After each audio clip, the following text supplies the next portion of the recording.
So here we have it, my family's Alpina D3. As you can see, this car is coated in lovely titanium silver, and it is also sporting the 19-inch Alpina classic design wheels.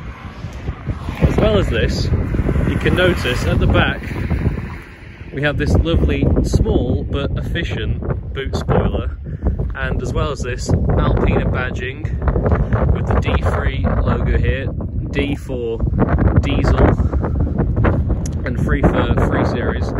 As well as this, we have the twin pipe exhaust, which from factory BMWs, especially the 320, only had one exhaust, but this has 2.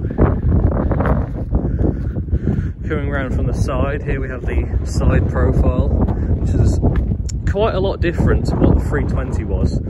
As Alpina, as well as tuning the wheels, the lip spoiler and the exhausts, they also added more horsepower with a Garrett turbo injectors, which also produce up to 200 horsepower now, but when it usually has about 160.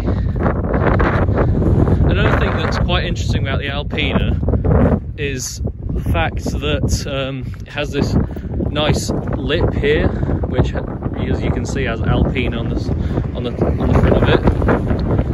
And what makes it special is this Alpina was more like for the people, as I would say. Like, it was the entry model, which you might ask, is it really an Alpina? Well, I'd say it is, since it has all the trinkets with it, with the classic wheels that stand out heavily, as well as the badging, which for other Alpinas, like my D3, some of them came with BMW badges, but this one has the Alpina, which I think were an extra. But yeah, it does have a nice presence as well, because normally a normal 320 just had small wheels and it didn't look that good, but with these 19s it really does stand out. As well as this, has nice detailing here with this nice sweeping motion.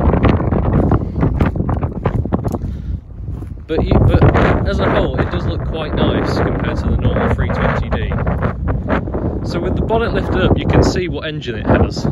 This is a 2 litre with a single turbo, has around 200 horsepower, and the differences between the normal 320 and this is it has, you can see in there somewhere is a turbo which has been enlarged to the 330 spec. As well as this, it has injectors and a block that's bigger.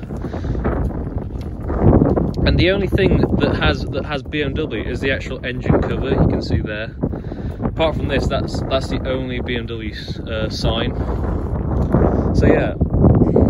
So let's have a step inside the Alpina then.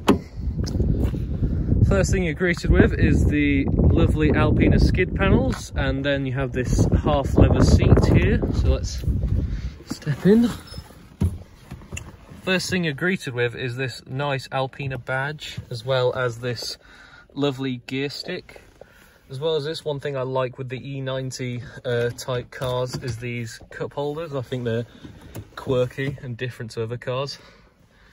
And one thing that's quite synonymous with Alpinas is these blue dials, as you can see here, made by VDO, for any of you geeks out there. And then you have the one little quirk that I like about the Alpina Dash is that with it, when it's cold in the morning and you start it for the first time, the red line is usually up to 3,000, and then as the engine gets warmer, it goes slowly up to 5,000, the red line.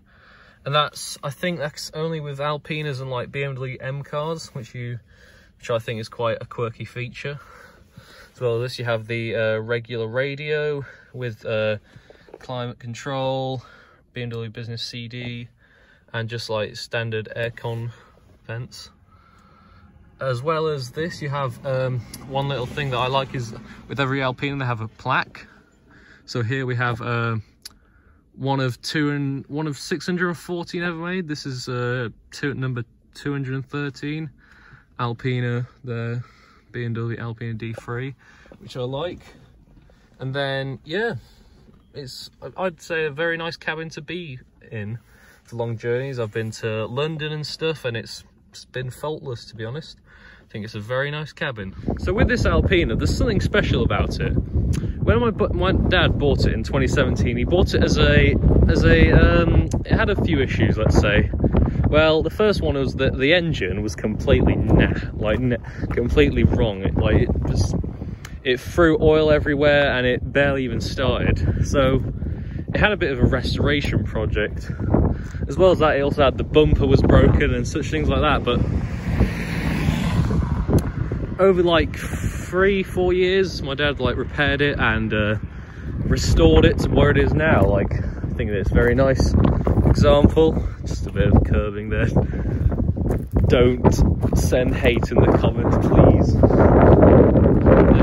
Yeah, it's been restored to its former glory here. And I think it's just a very nice car. We use it for daily duties, going to the shops. And you might ask, why do you do that with such a rare car? You know, these things should be appreciated. They should be driven, I think.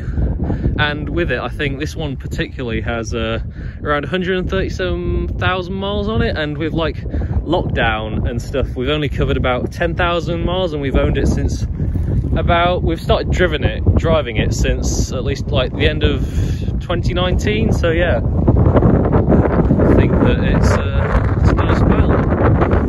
And what this car replaced, it was a 320D Cabrio, and that was a very nice car, I think. Like it had Harman Kardon, it was top spec, and to be honest, I don't know which one's better, because that one was more like a cruiser, more like a nice car to sit in. It had leather, full leather. Obviously it had the convertible, which was a nice thing, but this thing, I think it keeps the petrol heads happy. I think I go to this village, Old at the Edge, and I get snapped pictures of it all the time. So I think what it does, it's more for the petrol head, more for the enthusiast, which I think is nice.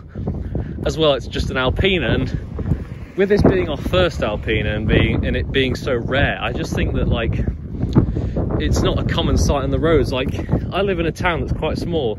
I've only seen like 2 of us like in the town, so, and that's quite a lot, to be honest. But this thing, it flies under the radar, but I think it just, for people that know, they know. So I just think that's quite great about it. And I just think, yeah, it's a good car. Like, I don't know if it's better than the 320D convertible E46, but let us know down in the comments below, down there. But yeah, what do you guys think? Now I'm going to do some revs as well, so you'll follow the exercise.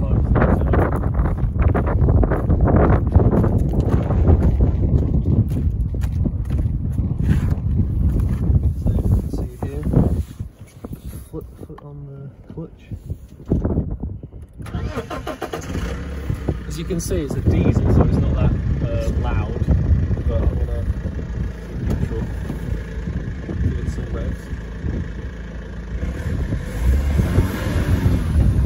It sounds a bit like a tractor, but you know, it's a diesel. It has good economy,